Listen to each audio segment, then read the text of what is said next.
તો વાડીએ પૂગીને આપણે પહેલાં ટોપી જ પહેરી લીધી.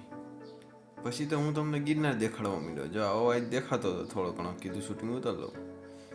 પછી તો મેં ઉપાડી દાંતડીને વાઢવા જઈએ છીએ આપણે. આમ પેલા ગાર્ડનમાં થતા જઈએ, જો અહીંયા કોબી બોબીને પાલક ને એવું બધું ઉગેલું છે, આંબા ને એવું. અને આ વાટવાની હે મેથી.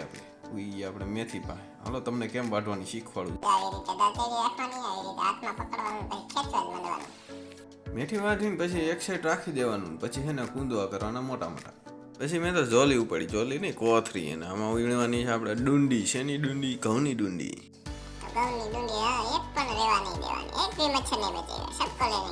ડુંડીમાં આપણું ભેગું ન થયું, કીધું ભારીયું ભરી લે. પછી તો ઘઉંની હે ને ભારીયું ભરવા માંડ્યા. મોટી મોટી મોટી મોટી, એનથી મોટી, ઓનથી મોટી, બધાથી મોટી. તો વિઠ્ઠલ કાકાએ 10મો ગેર નાખ્યો ટ્રેક્ટરનો. ભાગ્યું ટ્રેક્ટર જાય બોલતું, કારણ કે આ ભાઠામાં તો ભારીયું હરાય નહીં, એટલે સીધી અમે ટ્રેક્ટરમાં ભરશું. પછી તો હે ને ટ્રેક્ટર હરવે હરવે આખવું પડે, કારણ કે ભારીયું ભરેલી હોય ને એટલે ડમ ડમ ડમ ડમ ડમ ડમ કરતું હાલે.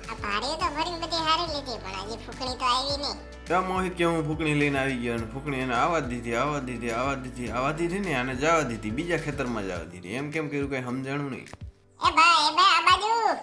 પછી તમે એક હાથે હે ને બાહુબલીની જેમ આવી રીતે હે ને ડોલસું બેહારી દીધું.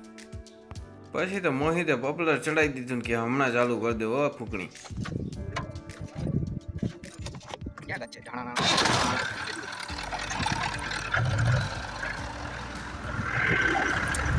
ફૂકણી ચાલુ થઈ તો સાયલેન્સરને ગોટે ગોટા ઉડેડા ને અમે તો પૂરેપૂરા નાખવા જ માંડ્યા ફટાફટ. મને ઘઉંમાં મજા ન આવી, તમે સીણા ઓરવા માંડ્યા, પણ સીણા બારા કાઢવા માંડ્યા. કીધું સાયણા બદલાવો જો પાછું અમે તો ટ્રેક્ટર ઉપાડ્યું ને અમે ભરવા માંડ્યા. આજે ખેલા સીણાની ભાર્યું ને ભરવા માંડ્યા વિઠ્ઠલ કાકાને. પછી તો મેં ટ્રેક્ટર જવા દીધું. ટ્રેક્ટર રાખીને થાકી ગયા તો મેં કીધું પાણી પીતો આવું. મીંદડી બાકી ખરું, હા કુવાના કાંઠે બાકી બેઠું છે જોવો ખરા. અમે તો ભરી આવ્યા તો આ તો હજી સાયણા જ ખોલે છે. કીધું હાલો આજે ખેલા હું ચશ્મા ચડાવી દઉં, મારે ઓરવાન ચડી જવું આજે ખેલા. અચ્છા हमको सिखा रिया है. છીણામાં ઓરવામાં તો એક જણો હોય ને તોય કાપી અહીંયા તો. અને ઓલા તો બધા હારવા માંડ્યા. હું તો ઓયર થયો, બધાને ઠાકવી દીધા મેં એકલાએ.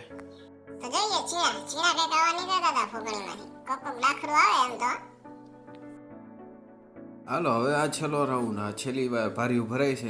પછી પાછા આપણે લઈ જઈએ આપણે ફૂકણીએ. મનીષભાઈનું મિની ટ્રેક્ટર તો ભાગ્યું નકર કે ભરી મૂકશે આ ફૂકણી. 6:15 વાગ્યા થયા, કામ બધું પતાવી નાખ્યું ને આપણે ભેગા ઘરે ને ઘરેથી ભેગા આપણે શ્રીખંડ લેવા માટે વનરાજ બાપુની દુકાને. ત્યાં સારું શ્રીખંડ મળે છે. આપણે શ્રીખંડનું અનબોક્સિંગ કરી નાખ્યું. ટૂંકમાં કહું તો સારું એવું દાબડી લીધું.